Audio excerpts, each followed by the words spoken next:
Olá pessoal, seja muito bem-vindo à família BEM The Class. Hoje vamos iniciar um assunto muito importante dentro da harmonização facial, principalmente para quem está iniciando. A gente vai lembrar de alguns pontos dentro da anatomia facial para a gente fazer um planejamento correto de um paciente dentro de um consultório, principalmente para você que está iniciando. Espero muito que vocês gostem, as aulas foram feitas com muito carinho e bora acompanhar!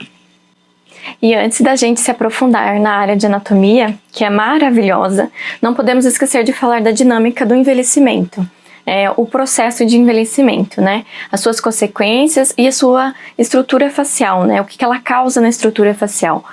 Mas primeiramente vamos falar um pouco sobre a pele.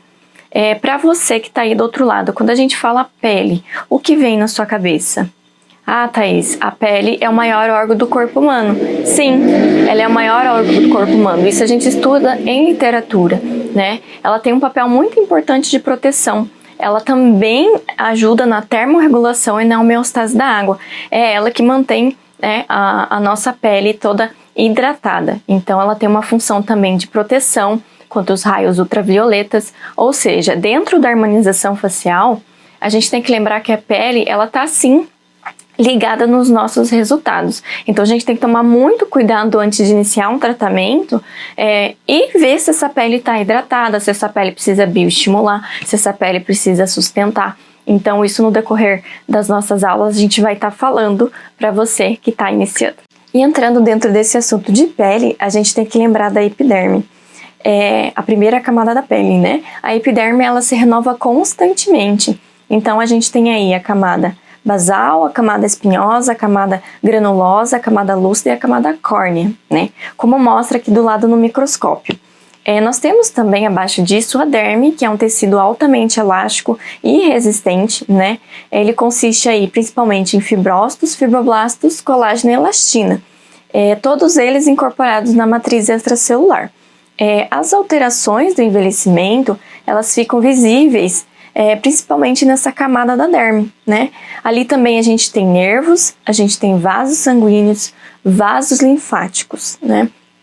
Também temos estruturas anexas como cabelo, né? Raiz do cabelo, unha, glândulas sudoríparas e glândula sebácea, né? Incorporadas aí dentro desta região. Então, na derme, nós temos a derme papilar, que é formada pelo tecido conjuntivo frouxo, como mostra aqui no microscópio que a gente tem do lado. Onde encontram-se, então, as fibras de colágeno e também pequenos vasos sanguíneos. A derme reticular é formada pelo tecido conjuntivo denso, ela possui fibras elásticas, vasos sanguíneos, vasos linfáticos e também nervos. A raiz do cabelo, unha, também está nessa camada. Já o tecido subcutâneo, que é abaixo da derme, ela é a camada mais profunda da pele, né? Logo em seguida a gente tem a musculatura e a gente tem o osso. Com o passar dos anos, o nosso corpo ele vai envelhecendo, né? Com isso a gente tem algumas características típicas, não só a degeneração da gordura subcutânea no terço médio. Para quem não sabe, a gente divide na harmonização facial terço superior, terço médio e terço inferior. Vou estar falando um pouquinho disso lá na frente. Nós temos também sinais de envelhecimento típicos, como o envelhecimento intrínseco e o envelhecimento extrínseco. Com isso, a gente tem uma elasticidade e um enrugamento da pele, né? No envelhecimento extrínseco, só colocando um ponto aqui, em peles mais claras, a gente tem uma aparência clínica mais envelhecida, né? Em comparação a uma pele mais escura. Isso também a gente vai notar em consultório. Além disso, essa pele mais clara, a gente nota mais linhas mais visíveis, mais profundas, né? A normalidade, então, de pigmentação, além também de quantidade de folículos capilares, glândulas sudoríparas e glândulas sebáceas também diminui. Então, os principais fatores do envelhecimento extrínseco são os raios ultravioleta, né? O tabagismo, a ingestão de álcool, uma má nutrição, o estresse também está ligado. Falando de radiação, a radiação ultravioleta B, ela é grande parte reabsorvida pela epiderme. Então, a radiação ela ativa os fatores de transcrição, o que leva aí um aumento na produção de enzima, que daí vai contribuir para um colapso na matriz extracelular. Então, os resultados de queratinócitos e células dendríticas, elas são danificadas com essa radiação. A principal função do queratinócito é produzir queratina. uma proteína fibrosa que faz, por exemplo, da epiderme uma camada protetora. Já o envelhecimento intrínseco, clinicamente a pele ela se torna mais fina, com rugas mais finas, também a pele ela acaba ficando um pouco mais solta, por isso que a gente tem a sensação de caimento, devido à redução da gordura subcutânea, isso eu vou falar mais para frente. Temos também então a predisposição genética, uma cicatrização mais lenta, cabelos brancos, e a espessura também do tecido adiposo, ele também acaba diminuindo, isso eu também vou estar explicando um pouco lá na frente.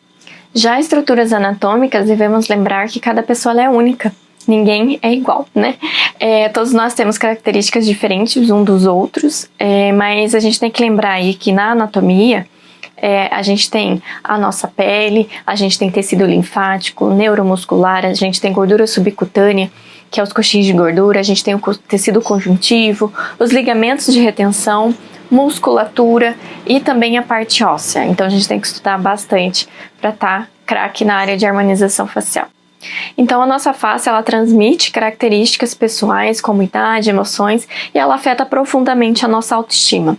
Existe dentro da harmonização facial um estudo de proporções faciais. Nessa aula eu não vou falar muito especificamente, mas vou comentar com vocês que é uma ciência que estuda as dimensões da estrutura do crânio e da face. Então, na cefalometria, estabelece pontos que servem como referências básicas, né, chamados de pontos cefalométricos, importantes nas proporções faciais.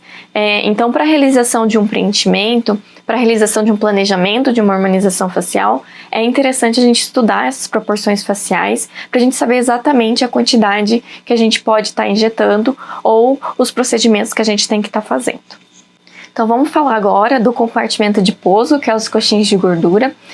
Por que ele é tão importante para dentro da harmonização facial? A base da face ela está na estruturação óssea. Então os coxins adiposos ele acaba cobrindo essa parte óssea, né, protegendo. Então os vasos sanguíneos, os nervos, na medida que a gente vai ficando mais velho, esses coxinhos ele acaba ficando menor. Então ele acaba se afastando, né? Por isso que a gente tem um aspecto de rosto derretido. Nós temos também que lembrar que a gente tem os coxins superficiais e os coxins profundos, né? Toda essa separação desse tecido, ele ocorre aí pelo septo fibroso, né? Que são as projeções do SAMS, né? Que é uma sigla. Então ele é constituído com o músculo facial e também permite aí as expressões faciais. Então, falando um pouquinho do CIMAS, ele contém músculo, então, da mímica facial. Quando a gente realiza um preenchimento, por exemplo, devemos sim tomar cuidado com a profundidade dessa camada. No rosto de pessoas mais jovens, esse compartimento são mais suaves, a gente não consegue notar muito, a gente nota mais em pessoas mais de idade. E com o passar dos anos, isso acaba tendo uma mudança no contorno dessas regiões, por isso que a gente vê sempre um pouco mais de flacidez. Devemos então avaliar esse paciente para ver até onde a gente deve reposicionar e sustentar esse tecido. Então a gente às vezes precisa fazer um bioestimulador de colágeno, a gente precisa preencher e às vezes também fazer um fio de sustentação. Então a gente amplia todo esse tratamento. E quais são então os compartimentos superficiais que a gente tem na pele?